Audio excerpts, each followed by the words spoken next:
സാധ്യമായ എല്ലാ എഫേർട്സും നമ്മൾ എടുത്തുകൊണ്ടിരിക്കുകയാണ്. അതിലൊക്കെ ഒരു തീരുമാനത്തിലെത്താൻ നമുക്ക് സാധിക്കും എന്നുള്ളതാണ് ഇപ്പോഴത്തെ എഫേർട്സിൻ്റെ അപ്പം എവിടൊക്കെയാണോ സസ്പെക്റ്റ് ചെയ്യുന്ന ആ പോയിന്റിലെല്ലാം തന്നെ ആവശ്യമായ റെസ്ക്യൂ മെക്കാനിസം എൻഷുർ ചെയ്യുകയും നമ്മളുടെ ഭാഗത്തുനിന്ന് പോലീസിൻ്റെ ഭാഗത്തുനിന്നും കോസ്റ്റൽ പോലീസിൻ്റെ ഭാഗത്തുനിന്നും ഫിഷറീസ് ഡിപ്പാർട്ട്മെൻറ്റിൻ്റെ ഭാഗത്തുനിന്നും അഡ്മിനിസ്ട്രേഷൻ്റെ ഭാഗത്തും ഗവൺമെൻറ് ഓവറോൾ കോർഡിനേഷൻ എല്ലാ തരത്തിലുള്ള ഓപ്പറേഷൻസും നമ്മൾ ചെയ്യുന്നുണ്ട്.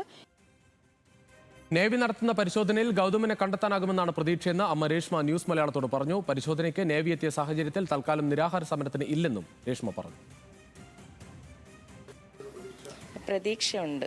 പ്രതീക്ഷയുണ്ട് കാരണം എന്ന് വെച്ചാൽ നമുക്ക് എന്തും പ്രവൃത്തി വിലയിരുത്താൻ അതിന് ശേഷമല്ലേ നമുക്ക് പറ്റൂ. അപ്പം ഞാൻ ആ ഒരു പ്രതീക്ഷയിലാണ്.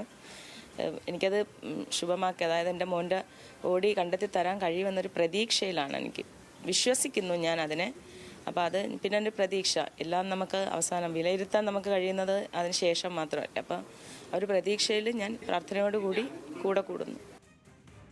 ഷമീർ അബ്ദുൾ ശരീഖാണ് കൂടുതൽ വിവരങ്ങളുമായി. ഷമീർ, 2 മരണം സംഭവിച്ച ഒരു വീട് കൂടിയാണ്. അവിടെ ആ അമ്മ കാത്തിരിക്കുകയാണ് ആ മകന്റെ ശരീരം കിട്ടുമോ എന്ന പ്രതീക്ഷയോടെ.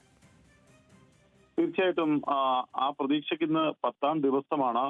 ഇന്നാകുമ്പോഴാണ് നേവിയുടെ സഹായം പോലും എത്തുന്നത്.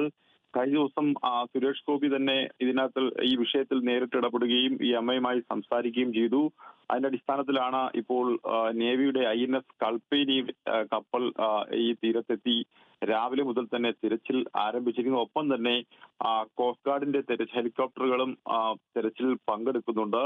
എന്തായാലും ഇതിന്റെ പൂർണ്ണ ദൗത്യത്തിന് പിന്തുണയുമായി ഇന്ത്യൻ ഓയിൽ കോർപ്പറേഷനും ATFും ഉണ്ട്. ആവശ്യമായ ഇന്ധനം സജ്ജീകരിക്കാൻ തടസ്സമില്ലാതെ ഉറപ്പാക്കാൻ യുദ്ധകാലാടിസ്ഥാനത്തിൽ ഒരു ഹെലിപാഡ് അമൃതപുരിയിലും സജ്ജമാക്കുന്നുണ്ട്.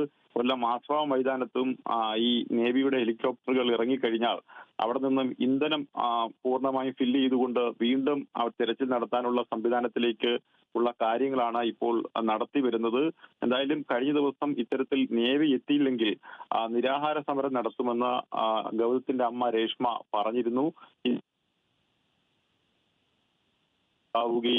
ഇപ്പോൾ അത്തരത്തിൽ ഒരു നടപടിക്രമവുമായി നേവിയുടെ ഹെലികോപ്റ്ററുകൾ, കോസ്റ്റ് ഗാർഡിന്റെ ഹെലികോപ്റ്ററുകൾ, ഒപ്പം തന്നെ INS കൽപ്പേനി, സംസ്ഥാന സർക്കാരിന്റെ കോസ്റ്റൽ പോലീസ്, വിദഗ്ധരടങ്ങുന്ന സ്കൂബ സംഘം എന്നിവരാണ് ഈ തിരച്ചിൽ നടത്തിക്കൊണ്ടിരിക്കുന്നത്. തിരച്ചിൽ ഇപ്പോഴും പുരോഗമിക്കുകയാണ് ഗൗതം.